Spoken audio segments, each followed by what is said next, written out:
Hello guys, good day. Guys, nandito tayo ngayon sa San Sebastian's Cathedral ng Bacolod City sa harap lang po ng Bacolod Public Plaza. So puntahan na natin guys yung simbahan. Papasok tayo sa loob ng San Sebastian Cathedral sa Bacolod. So tignan natin guys yung history about sa San Sebastian's Cathedral sa Bacolod City. So ito maghanap tayo ng ng history niya. Ito na. A small village inhabited by Malayans called Masungay was placed under the protection of Saint Sebastian by early Christian missionaries during the 70s. This village was later came to be known as San Sebastian's de Masungay and was put under the governance of Bernardo de los Santos, the village's first gobernador Silio. Due to the widespread Moro pirates attack, the people of Masungay moved to the new settlement upon the hilly terrain called Bacolod, the precursor of the modern-day city of Bacolod in 1806. Father Leon Pedro was appointed as its first parish priest. Years later, Father Gonzaga, a young priest from Barcelona, would envision the construction of San Sebastian Church. Original church. Father Julian or Juan Gonzaga from Barcelona, Spain, the parish priest from 1818 to 1836, constructed the original church in 1825.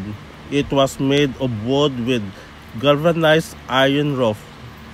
The church initially possessed a medium-sized bell, donation of other church bell, well made by Father Roman Manuel Locsin, who gave a large one from Father Mariano de Abilia, who gave another when he became the parish priest in 1863 after the death of Father Locsin.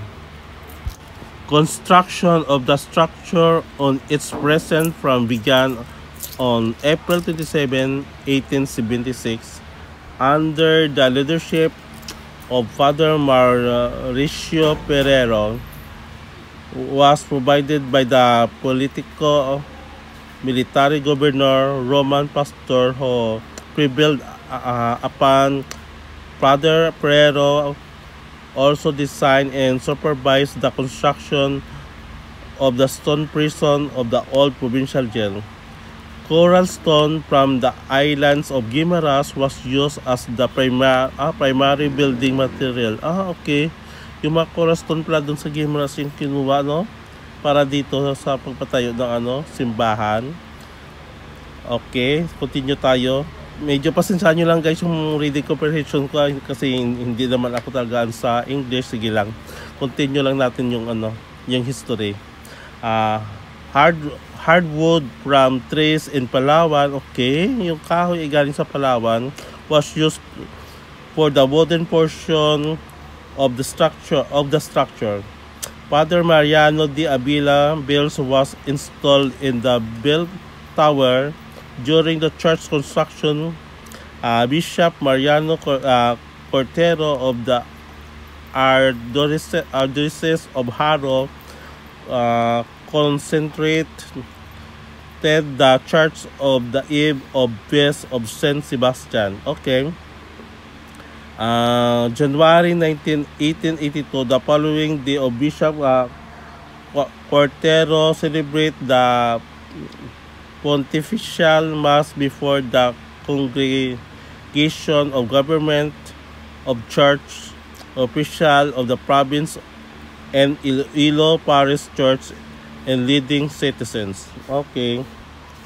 So, yan guys, yung history siguro. So, maganda, no? Grabe yung history pala dito ng San Sebastian Church dito sa may Bacolod Cathedral. So sana guys may naintindihan kayo sa pagbasa ko ng history dito sa San Sebastian Church sa Cathedral ng Bacolod City. So ikot-ikot na tayo. So ganda guys, no? Kita nyo naman, oh. Makita nyo naman talaga na lumang-luma na talaga yung Cathedral ng Bacolod. Maganda yung lugar. Yung yung tawag dito, oh, yung mga bricks, no? Ganda. Napaka-peaceful pag nakapasok kayo dito guys sa Cathedral Church. Peaceful talaga yung mind natin. Siyempre bago ako pumasok dito, nagdasal na ako kasi first time ko na pumasok dito sa Bacolod Cathedral, San Sebastian Church.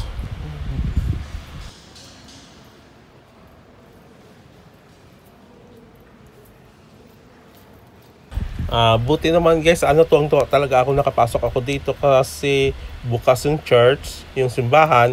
Kasi sa mga ibang simbahan na napuntahan ko, gusto kong bibisitahin, sarado siya. So hindi ka makapasok, hindi mo siya ma-vlog sa loob ng simbahan. Pero ito, tuwang-tuwa ako kasi bukas yung simbahan. At nakapasok tayo at nakapag-vlog dito sa may sa loob mismo ng simbahan. No, ganda, no? Kasi kita nyo naman talaga na lumang-luma na talaga, no? Yung mga bricks, yung haligi ng simbahan. Wow, ganda. Grabe yung no? Cathedral of Bacolod. Yan, enjoy naman guys yung dito, yung vlog ko sa may simbahan ng Cathedral. Ito yung bell tower, oh. Okay, check natin yung history ng bell tower. Okay.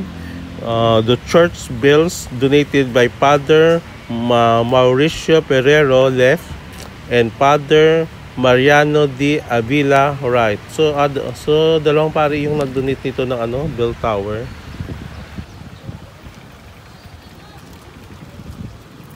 So yan lang guys, thank you so much for watching my vlog. Please don't forget to subscribe my channel, Giselle Edward. Sana guys nagustuhan nyo yung vlog ko dito sa may Bacolod Cathedral. Thank you so much.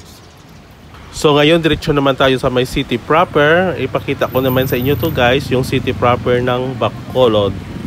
Ayan guys, makita nyo naman mga lumang building.